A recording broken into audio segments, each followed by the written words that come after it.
Well, I'm into another project this morning. Still working on this old Subaru, but let's see if she'll fire up here.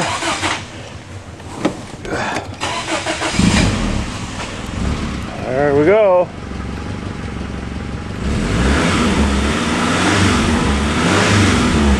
Sounds like a Singer sewing machine.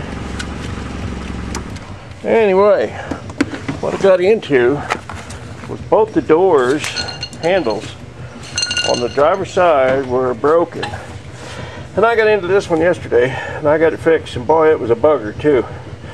You just don't have enough hands and there's not enough room in there, and there's all kinds of little levers and things that go in there. But what has to happen is just pull these panels off, and then there's two stops, window stops here. Keeps that window from going up too high. You can adjust it so that it seals up on the rubber there just right. You have to take those off and then roll that window up a little further than it's really supposed to go with the door open, and then you can get in there and get that loose and get that handle out of there. And that's the easy part. Here it is. It's that old broken handle, but that's the easy part. Putting it back in, that's the good part.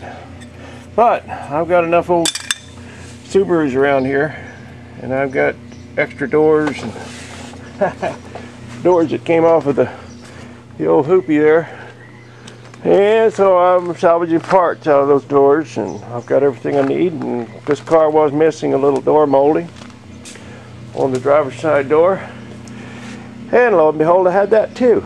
So little by little, she's coming together.